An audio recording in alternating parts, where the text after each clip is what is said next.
So now let's talk about installing the Bottle framework onto your system and using a virtual environment. So we went over virtual environments back in the Introduction to Python series, and as I talked about in that particular series, virtual environments can be one of those things that are incredibly useful in the real world of coding. So when you're actually creating a project that you're going to be sending off to somebody else, generally you should use a virtual environment, but many times in Silicon Dojo we do not use virtual environments because they add an additional level of complication. When you all are trying to figure out how an if-else statement works, I don't want to have to start dealing with, environments in your system and that type of deal. Well, one of the things with Bottle is as we go through this series of classes, we are going to be using Bottle directly from the default environment on your system. So we are going to install Bottle onto your system like you normally would using pip, and we are just going to run it from that default environment. It is important to understand, though, is when you start actually building projects with Bottle for things that you're going to deploy, that you should use virtual environments. And one of the biggest reasons for this is darn near all the documentation is for using virtual environments.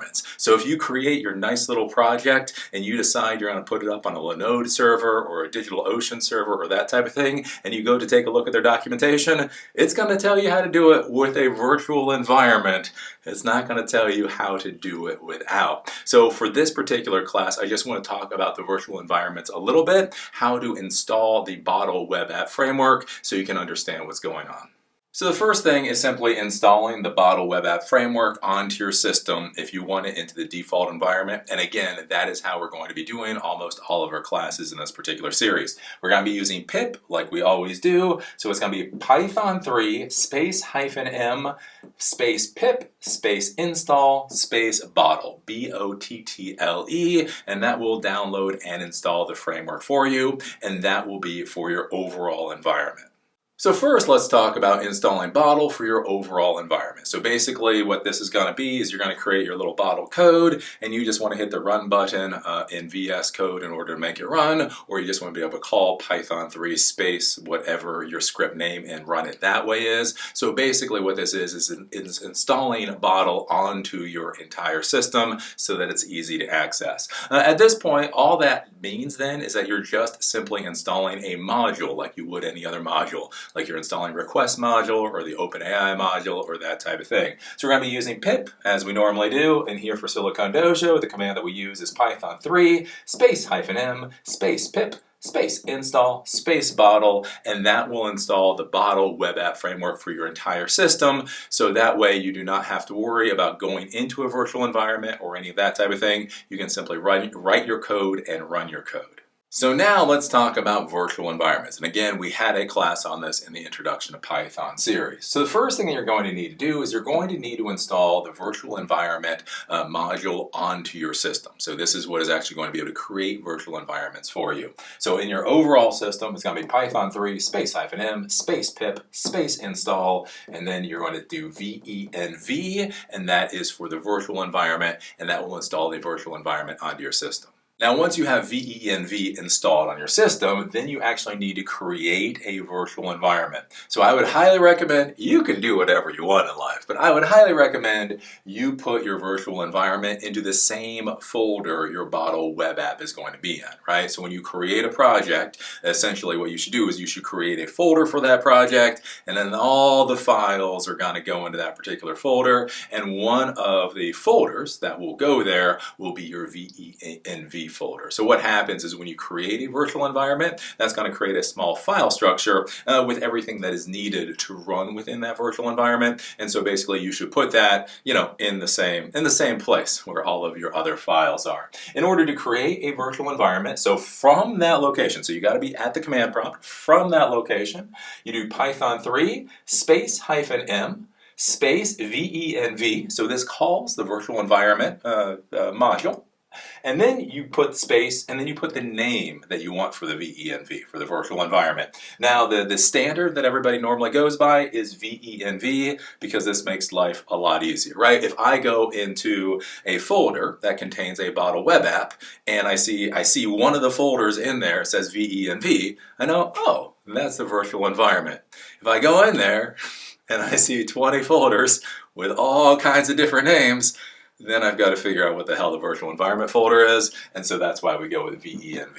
So now let's take a look at this from the command line. So most of the time when we're doing projects here for Silicon Dojo, we're doing everything in VS Code, keep it in one place to make it simple. But again, remember when you're creating actual Python projects, you're going to be running those projects from the command line. So let's create the venv here, the virtual environment. So the desktop is basically just the place I've been doing my workspace for these classes. If we do ls space -l, we can see I have an example folder there, or an example Python script there, I have a static folder there, and I have a views folder there. That is currently what is sitting on my desktop. If I do clear, then what I can do is I can do Python 3 space -m venv, and then I'm going to create a folder. I'm going to create the virtual environment called venv. Python 3 space -m, call the venv module, and then create the virtual environment. I'm going to hit enter, and it's going to take half a second or 2 seconds. It's done, and then if I go and I do the ls-l, we can see we now have a venv folder there, right? If I then want to go and take a look, I can do a cd into venv. I can do ls-l, and we can see we've got a bin folder, an include folder, a library folder, a Python environment folder, that type of thing. So that's what I'm talking about when I'm talking about we have a file structure there. Then what I can do in order to activate this particular virtual environment is I can do source and then venv. So when I'm at the desktop, I'm at the desktop, so I do source, I go into the ven folder, I do bin, I do /activate, and what this is going to do is going to activate the virtual environment. Now the important thing to look at is this command prompt right here. Always look at the command prompt. This will tell you what the hell is going on, right? So this is the normal OS X, or basically the normal Mac OS command prompt that I have here. When I hit enter, what you will now see is it says virtual environment. So I'm now in that venv. I can do something like pip list. So this will list all of the modules that I have, and basically all it says that I have here is pip. So I can install a module into this environment, right? So I can do Python 3 space -m pip install open AI, right? So let's say I want to install the OpenAI module here. And just to shrink that so you can see, I hit enter. It's collecting all of the information.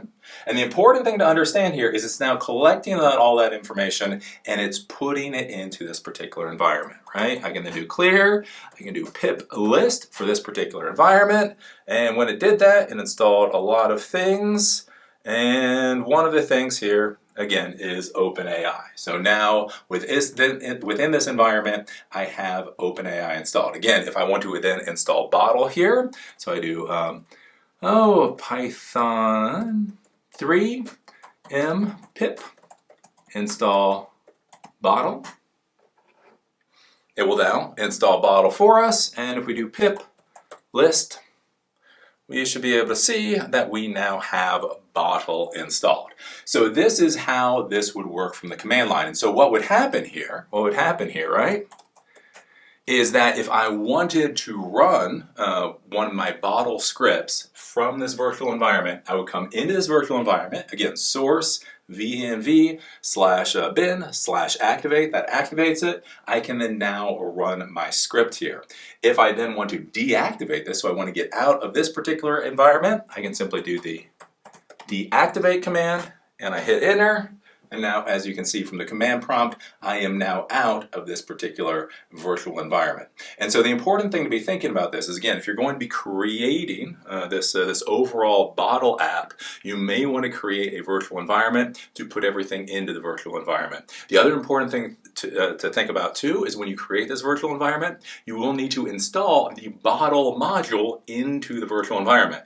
So you install venv on your system, you create the virtual environment, you activate the virtual environment, and then you install the Bottle module into the virtual environment, and now you have a nice little contained environment for running your script that allows for portability so that when you're done creating your project, you can basically zip the file, send it off to somebody else, and they can deploy it somewhere.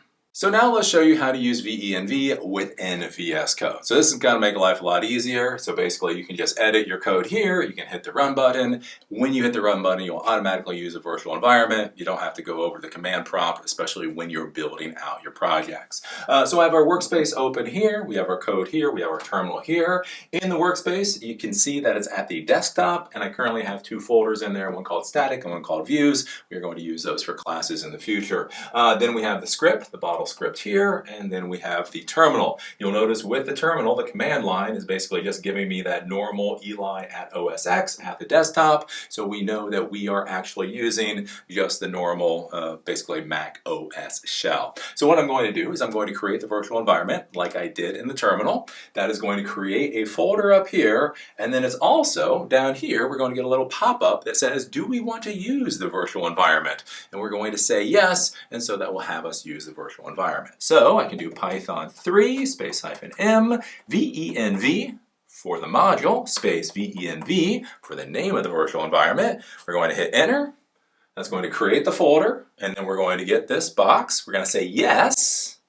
And then now once we've said yes, it doesn't seem like anything has happened. But one of the things you may notice here is bottle has a little squiggly line under it.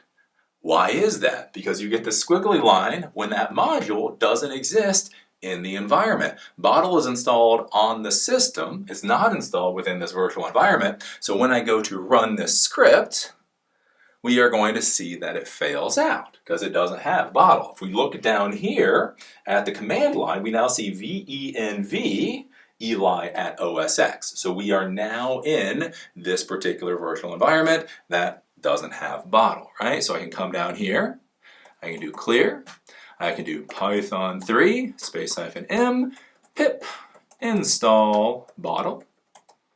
We hit enter. We've now installed bottle, again, venv Eli, so we know we're in this particular environment. And then when I run it now, we can see we get the normal, listening on, localhost at 8080, so this script is running. So this is how you can create a virtual environment within VS Code while you're using it, and you can click on that little button down there in order to accept using the virtual environment when you're going to be running code just simply by hitting the run button. So now I'm going to show you something useful about VS Code, and also one of the very obnoxious quirks about VS Code. I love VS Code. Love VS Code, but this is a wonky one, right? So what if you're dealing with multiple environments? What if you want to run your code in different environments? Let's say you have multiple virtual environments, or your code isn't running right in a virtual environment, so you want to go back to your global environment to see what the issue might be is, right? What if you want to change that type of thing around? Well, basically, all you have to do is you come down here, so on the lower right-hand side, you'll actually see the environment that you're working in, right? This, for me, says 3.1 3.1 venv venv for the virtual environment, right? So that shows me what environment I'm in. So what I can do is I can click on this, and basically when I click on that, that will give me the options of the different environments that are available to me, right? So I have a global environment for 3.1 3.1 64-bit at Python 3. I also have 3.12, I also have 3.11, I also have 3.9, and again, this is where running Python in your system can be a bit of a pain. So if you're running into issues running your script, maybe you're using the wrong version of the interpreter, right? So basically you click on that, and then this gives you the option. The weird thing, right, is that whole prompt deal. So when you're using the terminal and you activate a virtual environment, it's very obvious. And when you deactivate a virtual environment, it's very obvious. Here's the thing. If I go here and I select, right, I select the global environment. So I don't want to be using the virtual environment. I want to be using global environment. If I select that, one of the things you'll notice is that the command prompt doesn't change, right? And that's a weird issue that you do get into with VS Code if you're trying to deal with like multiple different environments. This should be an identifier that you can recognize very easily, and it doesn't necessarily work that way, right? If you activate a virtual environment from the command line here, depending on what environment is actually being shown, it may or may not actually use that particular virtual environment. So if you want to change around between environments, what you do is you click on the lower right-hand side, and you go up, and then you select the environment that you want to use, and then you might not worry about what this prompt looks like. One of those quirks with VS Code. Now, the other way that you can change the environment that you're working in is by using the command palette. So if you go up to View, so you do View here, you go to Command Palette. Basically, what you're going to be looking for is Python Select Interpreter. Select Interpreter. So if I click on that, because I've already done it before, this will get us that same drop-down list as we saw, and I can choose basically what environment I want to be able to run my Python script in. So there's the idea with installing Bottle onto your system and using virtual environments. Again, we are going to be using Bottle from that global environment just because it's easier, but when you do go to package your app and send it off to DigitalOcean or Linode or off to a different coder, you're most likely going to want to use a virtual environment. And the primary reason there over everything else is simply that all the documentation is going to be about virtual environments, right? So in order to install the virtual environment, the first thing you have to do is actually install the module itself. Then you create the virtual environment, you call venv, and then the name that you want to call it, which should be venv, and then you start installing all the modules into that virtual environment. The first one you need to install there is Bottle, and go from there. When you're doing it at the command prompt, it is very easy. Basically, you go in order to activate the virtual environment, you just do source space, the name for your virtual environment, /bin/activate, that activates it, and when you want to deactivate it, you simply type deactivate, and you get that nice little prompt up there that shows everything really easy. If you're going to be using VS Code and you create a virtual environment, it's really easy to create. Again, you can use the command line to create it. As soon as VS Code detects that new virtual environment, it will ask you if you want to use that virtual environment, and then you say yes. And then past that, it gets a little bit quirky. It's my, dude, I've been dealing with Microsoft for 26 years. It's better than Windows 95. That's all I gotta say there, right? So again, once you start using virtual environments within the VS Code world, it's stable. It's stable. Like once you understand what's going on, you're not going to have problems with it. It just isn't going to give you the things that you may recognize, right? So if you want to change between environments, right, you go down, you click on the lower right-hand side in order to get that screen to come up, or you go to the command palette in order to get that screen to come up, and that's where you can select your different environments. Again, if it seems a little bit confusing, don't worry. However long this video took, for you to watch it, it actually took me about 45 minutes to film simply because VS Code was acting quirky as hell. So yeah, it doesn't matter how long you've been doing coding. Like some particular products are quirky, even if you've been doing this crap for 30 years. So anyways, if you get a little stressed, don't get stressed. Relax. Just try to see what's going on. Make sure you feel pretty comfortable what's happening. It gets a lot easier as you start working with this stuff. So that's how you install Bottle and how you use virtual environments.